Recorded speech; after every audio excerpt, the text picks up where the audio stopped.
ఇప్పుడే జీ5 app download చేయండి. చూడండి మీ ఫేవరెట్ టీవీ షోస్ ఎప్పుడైనా ఎక్కడైనా. గట్టిగా పిలుస్తావేంటి? వినిపించాలనే పిలిచాను సార్. 102 నాకు వినిపించాలనే గట్టిగా పిలిచాడంట. నేను ఎవడి మాట విన్నానని తెలియదనుకుంటా. మాట్లాడవేంటయ్యా? ఓహో, నీ మాట కూడా విన్నానా? సార్, నా మేనల్డ్ గణపతి త్వరలోనే టీచర్ అవుతాడు. గురుస్థానంలో ఉండాల్సిన వాడిని అట్ట ఖైదీల మధ్యలో పెట్టారేంటి సార్? నీ పేరేంటన్నావు? శ్రీశైలం సార్. చూడు శ్రీశైలం, లోకానికి గురువెవరో తెలుసా? కృష్ణ భగవానుడయ్యా. గీతోపదేశం చేసింది ఆయనే కదా. సాక్షాత్తు జగన్నాథుడే జైల్లో పుడితే ఆఫ్టర్ ఆల్ నీ మేనలుడు ఒక్కరోజు జైల్లో ఉంటే తెగ ఫీల్ అయిపోతావేంటయ్యా? సార్, గణపతి విడిచిపెట్టండి సార్. ఆ నెరవేర్చాల్సిన కళ ఒకటి ఉంది. నేను వదిలేయమంటే వదిలేయనయ్యా. నా అరచేతిలో దండరేఖ చూసావా? ఎంత పొడవుగా ఉందో.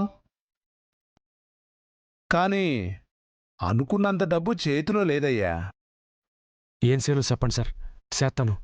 చేసేదేం లేదులే గాని వెళ్ళు. అది కాదు సార్. టైం అవుతుంది, వెళ్ళవయ్యా. పో.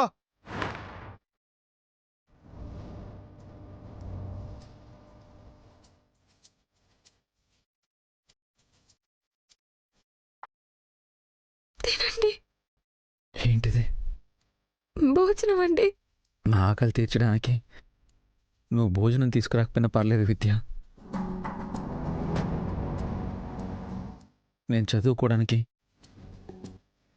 వేడి పుస్తకాలు ఒక్కటి తీసుకొస్తే బాగుండేది. గణపతి, తినకుండా మాట్లాడరా. అవును మావయ్య, ఈసారి నేను ఖచ్చితంగా పాస్ అయి తీరాలి. లేదంటే నన్ను కన్న అమ్మకి, నన్ను నమ్మిన భార్యకి దూరం అయిపోతాను. ఏమండి, దయచేసి అలాంటి మాటలు మాట్లాడకండి. రేయ్, నేను నెట్టగా నడిపించుకునే ఏర్పాట్లు చేస్తాం. నువ్వు ప్యాస్ అయిపోతే మన కట్టాలని తీరిపోతారా? కానిస్టేబుల్ సార్, టైం అయిపోతుంది, రమ్మనవయ్యా. అలాగే సార్, చెప్తాను. అమ్మా, బయటికి రండి అమ్మా. ఇంకొక నిమిషం సార్. కుదరదు, వినపడటం లేదా? రమ్మను. రేయ్, నువ్వు తినరా, మేము రేపు మళ్ళీ వస్తాం. అమ్మా, పద.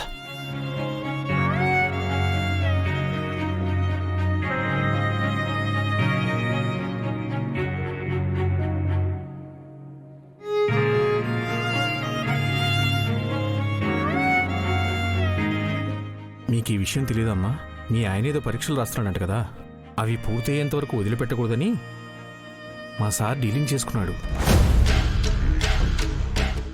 అన్యాయం కదండి. అడుగుతారా ఏంటి? ఇంకా పిచ్చొచ్చేస్తానికి. జీ5 యాప్ డౌన్లోడ్ చేసి అన్ని ఎపిసోడ్స్ పూర్తి ఉచితంగా చూడండి.